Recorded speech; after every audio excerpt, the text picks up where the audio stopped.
Peace and blessings, beautiful people. It's the girl High Heels of Oracle Connect, and I am here live in Washington, D.C. at Freedom Parkway. We are at the FBA rally for reparations.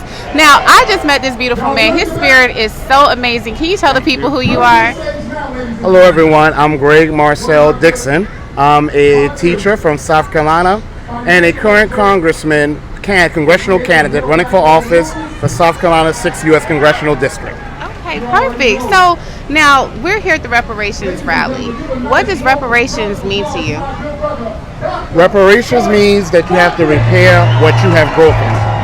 So this country, the federal government, not individual, but the federal government did sustained damage via anti-Black American terrorism. We are a country that always tells other nations they need to honor human rights. Well, this country needs to honor human rights, and that's repairing the damage they've caused. So that's the simple definition of reparations. Okay. So in South Carolina, what kind of work do you do with the people? Well, I'm a teacher by trade. I've been a teacher for nearly 20 years, but I've also do grant writing. I've been an adjunct professor, and most recently I've worked as a congressional candidate. The reason I refer to it as work is I've really been going out in the community on an unprecedented level for me and meeting the people, hearing their needs, and tailoring policies that I can push, even if I don't win, but policies I can push to address the needs of the people in the community. Now, so when we talk about politics and government, we know that it's a lot of politics in politics. And I found that a lot of people come in with these high hopes, ready to help the people, but it's like a cesspool. How do you maneuver through that and maintain who you are, maintain your spirit, and still maintain your goals to help the people, even though we have all of the powers that be that would like you to conform? Oh. Yeah, I got you. Okay. I operate based off a principle. A leader, a good person who's a good leader, they're not supposed to do what is easy. They're not supposed to do what is popular.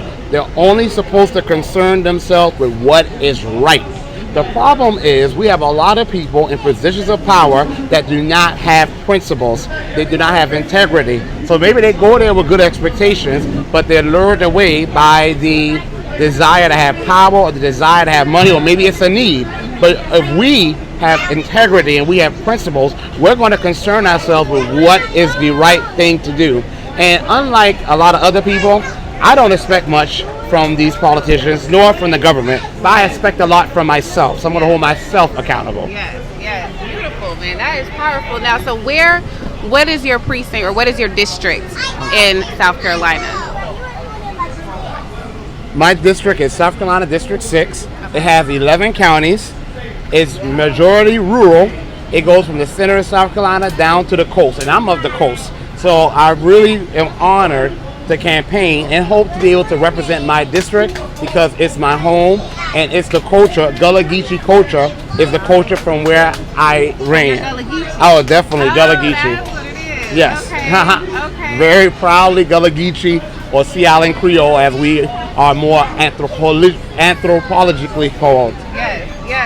So now that I know that you're Gullah Geechee, I get why I was attracted, because we need more people that are in this type of rootedness to be in our government, to be in politics. So where do you see yourself moving as far as where your movement's going to go, as far as politics go, tongue-tied, in maybe like the next 10 years?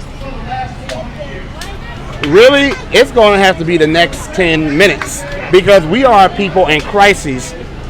I'm not just talking about the Gullah Geechee. I'm talking about the Black American family, period, descendants of American slaves. We have lost 90% of our land, or we've had it stolen. Our wealth is heading down to zero. 20% of our families already have a negative net worth. Black Americans experience the highest level of malnutrition and food insecurity in the nation.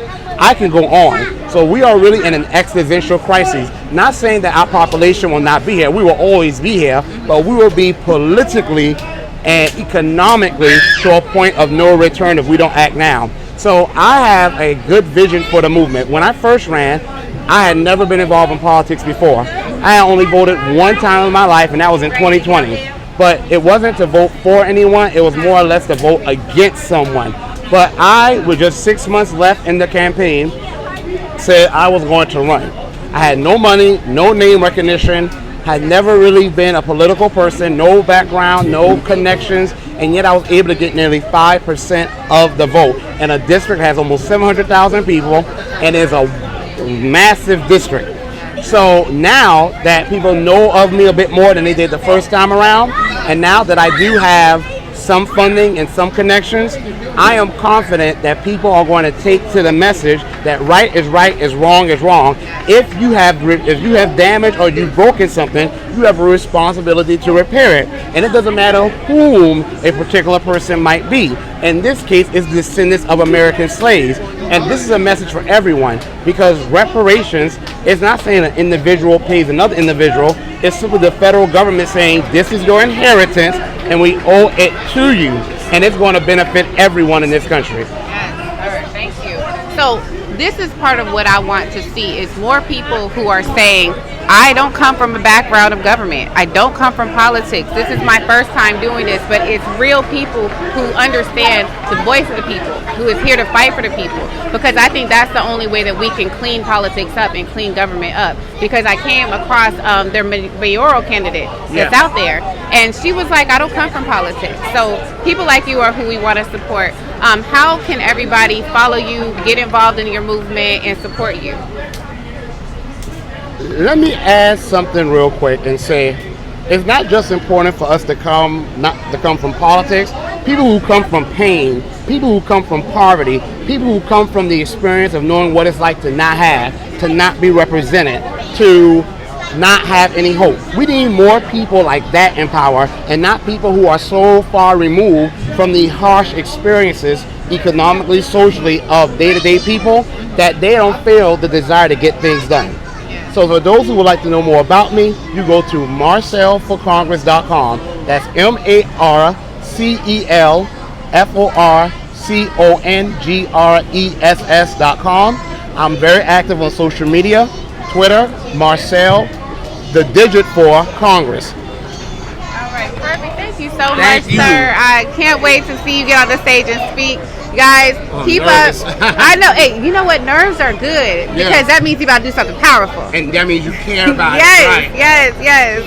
The moment that you're not nervous is the moment that you're not passionate anymore. Definitely. You know what I'm saying? All right, guys. So I'm going to get back to the rally. Thank you so much, and peace.